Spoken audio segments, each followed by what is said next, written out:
జై తెలంగాణ. అందరికీ నమస్కారం. మీడియా మిత్రులందరికీ ప్రత్యేకంగా ధన్యవాదాలు. సమయం తీసుకొని తెలంగాణ జాగృతి ప్రెస్ మీట్కి వచ్చినందుకు ప్రత్యేకంగా ధన్యవాదాలు తెలియజేస్తా ఉన్నాను.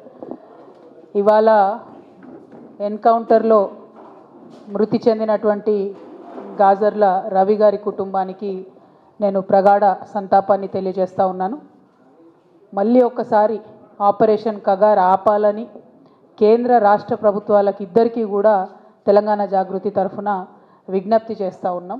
ఈ మారణకాండ ఆగాలి, దీనికి ఒక మంచి సొల్యూషన్ని కనుక్కోవాలి, ప్రజాస్వామ్యబద్ధమైనటువంటి ఒక మంచి సొల్యూషన్ కనుక్కోవాలని కూడా నేను ప్రభుత్వాలను రెండింటినీ కూడా డిమాండ్ చేస్తూ ఉన్నాను.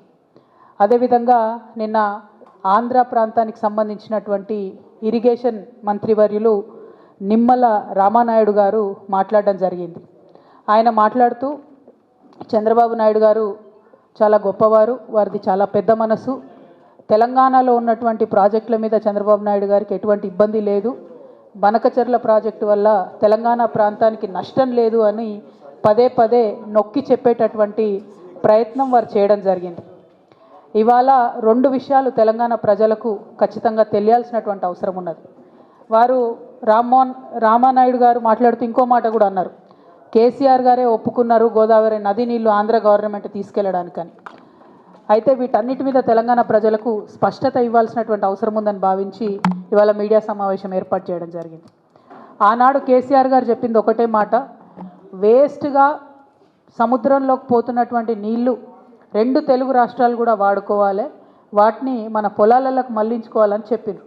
కానీ చెప్పేటప్పుడు మనం పెట్టినటువంటి కండిషన్ ఏంటిది, ఖచ్చితంగా నదుల లింకేజ్ అనేటటువంటిది జరిగినప్పుడు, గోదావరి నది నుండి నీళ్లు ఇతర నదులకు లింక్ చేసినప్పుడు ఖచ్చితంగా తుపాకులగూడెం, మన తెలంగాణ భూభాగంలో ఉన్నటువంటి తుపాకులగూడెం బ్యారేజ్ వద్దనే లింకేజ్ పాయింట్ ఉండాలి, అది కాకుండా వేరే ఏ పాయింట్ ప్రపోజ్ చేసినా మేము ఒప్పుకోము అని కేసీఆర్ గారు చాలా స్పష్టంగా చెప్పినారు. జగన్మోహన్ రెడ్డి గారి ప్రభుత్వంలో కూడా లింకేజ్ పాయింట్ పోలవరం అని చెప్పి వారు చెప్పినప్పుడు ఆ ప్రతిపాదనను తిరస్కరించిండ్రు కేసీఆర్ గారు, తప్పితే ఏనాడు కూడా ఆ ప్రతిపాదనను ఒప్పుకోలేదు. ఎందుకంటే గోదావరి నీళ్లు కృష్ణకి ఆ తర్వాత కావేరీకి కలిపేటటువంటి, పెన్నాకి అక్కడి నుంచి కావేరీకి కలిపేటటువంటి ప్రతిపాదన ఏదైతే ఉందో అది ఒకవేళ కేసీఆర్ గారు చెప్పినట్టు తుపాకులగూడెం దగ్గర జరిగితే మన వరంగల్కి, మన సూర్యాపేటకి, మన నల్గొండకి, ఖమ్మంలో కొంత భాగానికి, మహబూబాద్ జిల్లాకి, అట్లానే ఇప్పుడు ముఖ్యమంత్రి గారు ప్రాతినిధ్యం వహిస్తున్నటువంటి ఉమ్మడి మహబూబ్ నగర్ జిల్లాకి, కంప్లీట్ రంగారెడ్డి జిల్లాకి, ఇప్పుడు మనం మూసీ ప్రక్షాళన కోసం చూసేటటువంటి ప్రాజెక్ట్కి అన్నిటికీ కూడా గోదావరి నీళ్లు మనకు పుష్కలంగా లభించేటటువంటి ఆస్కారం ఉంటుంది.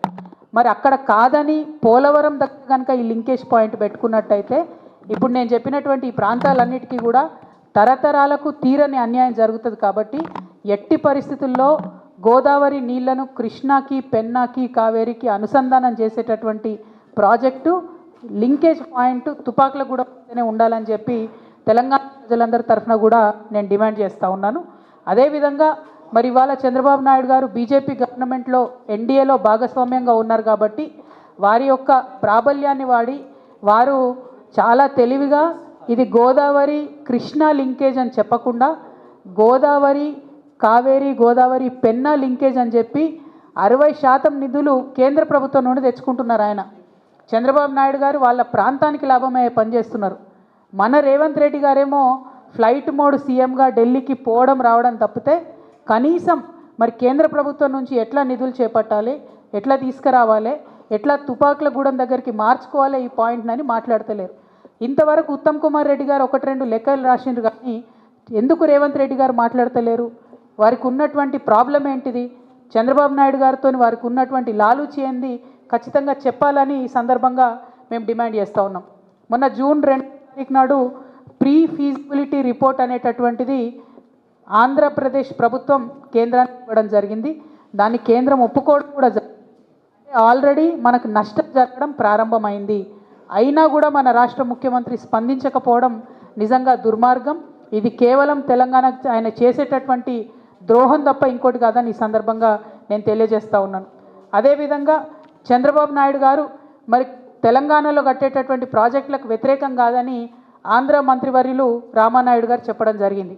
రామానాయుడు గారికి నేను ప్రత్యేకంగా గుర్తు చేస్తూ ఉన్నాను. మేము తెలంగాణలో పాలమూరు రంగారెడ్డి కట్టుకున్నప్పుడు, కాళేశ్వరం ప్రాజెక్టు కట్టుకున్నప్పుడు మీరు పుంకానుపుంకలుగా ఆనాడు చంద్రబాబు నాయుడు గారు అధికారంలో ఉన్నప్పుడు కేంద్ర ప్రభుత్వానికి లేఖలు రాసిన విషయం రామానాయుడు గారు గుర్తుపెట్టుకోవాలి. మీరు సీనియర్ సభ్యులు, ఇదివరకు కూడా ఎమ్మెల్యేగా ఉన్నటువంటి వారు, మీరు దయచేసి ఆ ఉత్తరాలన్నీ కూడా చూసుకోండి. చంద్రబాబు నాయుడు గారు సుప్రీంకోర్టులో కూడా మాకు వ్యతిరేకంగా కేసు వేసిండ్రు కొత్త ప్రాజెక్టులు కట్టుకుంటే. కొత్త ప్రాజెక్టులు కాదు, పాత చిన్న ప్రాజెక్టులు కల్వకుర్తి, భీమా, నెట్టెంపాడు లాంటి ప్రాజెక్టుల స్కోప్ పెంచుకుంటే కూడా ఆయన సుప్రీంకోర్టులో కేసు వేసిండ్రు. తుమ్మిళ్ళ ప్రాజెక్టు కడుతుంటే కూడా ఆర్డీఎస్ దగ్గర ఇంకేమీ కూడా మీరు ప్రాజెక్టులు చేయొద్దని చెప్పి ఆయన కేసు వేసినటువంటి వ్యక్తి. అదే మీ ఆంధ్రాలో ఉన్న సుంకేష్లను మాత్రం మీరు పెంచుకున్నారు, మా తుమ్మిళ్ళను మీరు పెంచుకొనియలేదన్న విషయం తెలంగాణ ప్రజలు, ముఖ్యంగా మహబూబ్ నగర్ ప్రజలైతే మర్చిపోయే ప్రసక్తే లేదు. మహబూబ్ నగర్ నల్లమల్ల బిడ్డనని చెప్పుకునేటటువంటి ఈ చీఫ్ మినిస్టర్ గారు మరి నల్లమల్ల పులిబిడ్డ అని చెప్తారు. చంద్రబాబు నాయుడు విషయంలో, జల దోపిడీని నివారించే విషయంలో మాత్రం రేవంత్ రెడ్డి గారు పేపర్ టైగర్గా మిగిలిపోయినరని చెప్పి నేను ఈ సందర్భంగా ఆరోపణ చేస్తూ ఉన్నాను. మీరు పులిబిడ్డ కాదు, you are just a paper tiger. మీరు జల దోపిడీ ఆపకపోతే మాత్రం మహబూబ్ నగర్ జిల్లా, తెలంగాణ సమాజం రేవంత్ రెడ్డి గారిని ఎన్నటికీ కూడా క్షమించదు. ఇవాళ ఈ బనకచెర్ల లింకేజ్లో భాగంగా ఆంధ్ర ప్రాంతంలో బొల్లపల్లి అనేటటువంటి ఏరియాలో 150 టీఎంసీలతోని ఒక ఆర్టిఫిషియల్ రిజర్వాయర్ని కడతా ఉన్నారు. దీనివల్ల నల్లమల్ల ఫారెస్ట్ కూడా మునిగిపోతూ ఉన్నది. మరి ఆ ఫారెస్ట్ మునిగిపోకుండా తెలంగాణ జాగృతి ఆధ్వర్యంలో ఖచ్చితంగా మేము కోర్టులను ఆశ్రయిస్తాం. ఎట్టి పరిస్థితుల్లో ఈ బనకచెర్ల లింకేజ్ ప్రాజెక్ట్ని ఆపడానికి మేము శతవిధాలుగా ప్రయత్నిస్తాం. ఇదివరకు తెలంగాణ జాగృతి ఆధ్వర్యంలో ఉమ్మడి ఆంధ్రప్రదేశ్లో పోలవరం మీద కూడా మేము కేసులు వేసి ఆపే ప్రయత్నం చేసినాం. సో అదే ప్రయత్నం ఇప్పుడు ఈ బొల్లపల్లి రిజర్వాయర్ని కూడా ఆపే ప్రయత్నం చేస్తాం. ముఖ్యమంత్రి గారు నేను సవాల్ చేస్తున్నా, మీరు నిజంగా నల్లమల్ల పులిబిడ్డ అయితే ఈ బొల్లపల్లి రిజర్వాయర్ కట్టకుండా అడ్డుకోండి. దానివల్ల నల్లమల్ల ఫారెస్ట్ కూడా మునిగిపోతూ ఉన్నది. మరి ఈ ముఖ్యమంత్రి గారు ఢిల్లీకి వెళ్తున్నటువంటి సందర్భంలో వారు నేను ఇంకొక డిమాండ్ చేస్తూ ఉన్నా, మీరు ఇన్నిసార్లు ఢిల్లీకి పోయొచ్చారు కానీ ఎప్పుడు కూడా నరేంద్ర మోడీ గారిని మీరు బీసీ బిల్లు గురించి అడగలేదు.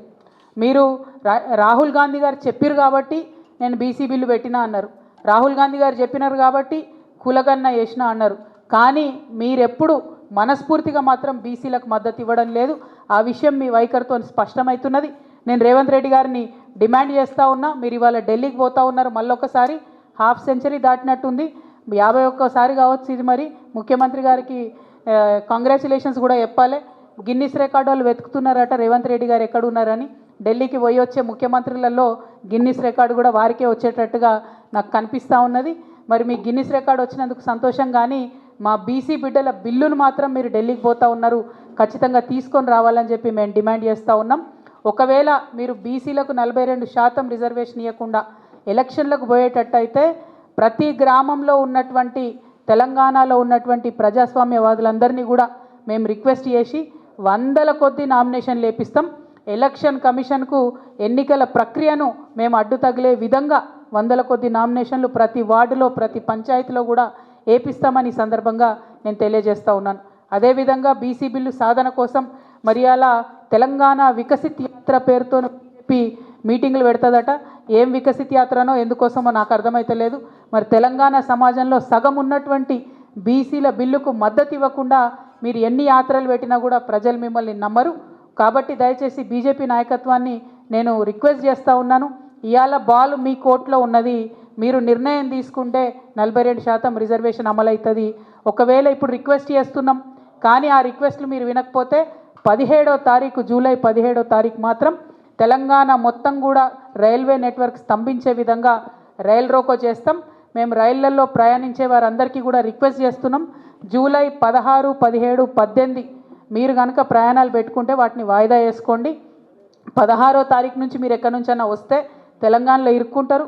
మరి 18వ తారీఖు నాడు మీరు ఎక్కడన్నా చేరుకోవాలనుకుంటే కూడా మీకు ఇబ్బంది అవుతుంది. కాబట్టి జూలై 16, 17, 18వ తారీఖు నాడు మాత్రం రైల్వే నెట్వర్క్ అంతా స్తంభిస్తుంది తెలంగాణలో. సో మీరు ఖచ్చితంగా ప్రయాణం వాయిదా వేసుకోవాలని కోరుతున్నాను. People who want to travel through or from Telangana on 16th, 17th, 18th of July through railway network, I request all of you to please kindly postpone your travel plans because Telangana OBC bill is pending at the union government level at Honorable Rashtrapati ji. We are demanding that the BC bill be cleared as soon as possible. To meet that demand, to put pressure on the union government, we are holding a rail roko in Telangana on 17th July. That will inconvenience your travels. So people traveling from and through Telangana in July 16th, 17th, 18th, I sincerely request all of you to postpone your travel plans. So మళ్ళొక్కసారి ముఖ్యమంత్రి గారికి half century దాటి ఢిల్లీకి ప్రయాణిస్తున్నందుకు congratulations చెప్తూ BC bill పట్టుకొని ఢిల్లీ నుంచి రావాలి, బనకచెర్ల మీద అపెక్స్ కౌన్సిల్ మీటింగ్ పెట్టించుకొని బనకచెర్ల ప్రాజెక్ట్ ఆపే మీరు ఢిల్లీ నుంచి తెలంగాణకు రావాలని డిమాండ్ చేస్తూ మరి హాజరైన మీడియా మిత్రులందరికీ కూడా నమస్కారాలు. జై తెలంగాణ, జై జాగృతి, జై KCR. Thank you so much. PowerPoint ప్రజెంటేషన్లతోని కాలయాపన చేస్తున్నారు తప్పితే ముఖ్యమంత్రి గారు ఎందుకు కాంక్రీట్గా అపెక్స్ కౌన్సిల్ మీటింగ్ కావాలని అడుగుతలేరు అన్నది ఇప్పటికి కూడా అర్థమైతలేదు. పిఎఫ్ఆర్ అంటే ఫీజిబిలిటీ రిపోర్ట్ ఆల్రెడీ కేంద్రం యాక్సెప్ట్ చేసింది, అంటే ఇది డీమ్డ్ టు బి అప్రూవల్ అన్నట్టు. దీని తర్వాత డిపిఆర్ఏ ఇచ్చేది ఉంటుంది. డిపిఆర్ ఇస్తే నిధులు కూడా అలొకేట్ అవుతాయి. మరి ఆల్మోస్ట్ పనులన్నీ అయిపోతే కూడా ఎందుకు రాష్ట్ర ప్రభుత్వం స్పందిస్తలేదన్న విషయాన్ని మాత్రం నేను అడుగుతా ఉన్నాను. అందుకే ముఖ్యమంత్రి గారు మాట్లాడాలంటున్నా. ఉత్తమ్ కుమార్ అన్న ఎన్ని పవర్ పాయింట్ ప్రజెంటేషన్లు పెట్టి లోకల్గా మన ఎంపీలకు చెప్పినా దానివల్ల ప్రాజెక్ట్ ఆగేది లేదు. ప్రాజెక్ట్ ఆగాలంటే ఢిల్లీలో లొల్లి పెట్టాలి. ఇది ఢిల్లీలో లొల్లి పెట్టేటటువంటి టైము, కాబట్టి అక్కడికి పోయి యుద్ధం చేయాలని చెప్పి నేను రేవంత్ రెడ్డి గారిని డిమాండ్ చేస్తూ ఉన్నాను. ఆపరేషన్ కగార్ ఆపాలని చెప్పి నేను ప్రత్యేకించి ఇదివరకే రిక్వెస్ట్ చేయడం జరిగిందండి. మేము ప్రజాస్వామ్యవాదులుగా ఖచ్చితంగా ఆపరేషన్ కగార్ అనేటటువంటిది ఆగాలే. పోతున్నటువంటి ప్రాణాలు కరెక్ట్ కాదు.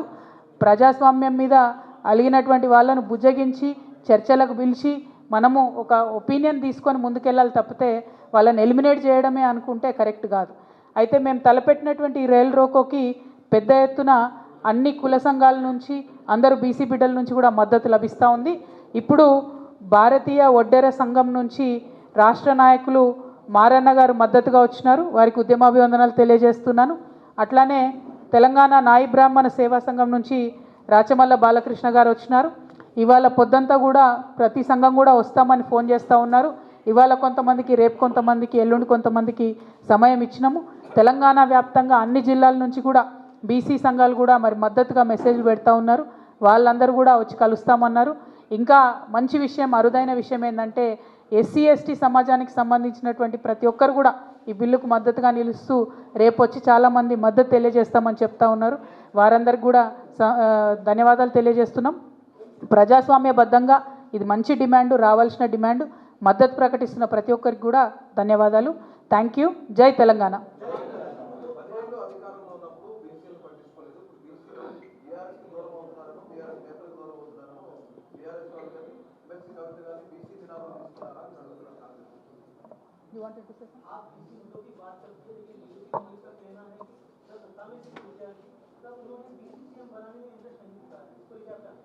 हम एक ही बात कहना चाहेंगे, जब सत्ता में थे केसीआर साहब, तेलंगाना नया नया बनाता और जितने भी बीसी इसके बारे में काम कर सके वो सिर्फ और सिर्फ केसीआर साहब ने यहाँ काम किया है.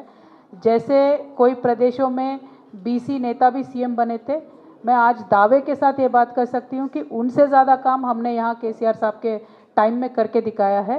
तकरीबन 2,60,000 करोड़ 2.6 लाख करोड़ का बजट हमने बीसीस के लिए सिर्फ वेलफेयर स्कीम्स के लिए दिया था. एम्पावरमेंट अलग, रिजर्वेशंस अलग, वो सब छोड़ के भी हमने बीसीस के लिए काम किया है. तो पूरे हिंदुस्तान में मैं दावे के साथ कह सकती हूँ केसीआर साहब ने जितना काम किया है किसी और सीएम ने नहीं किया है. Thank you.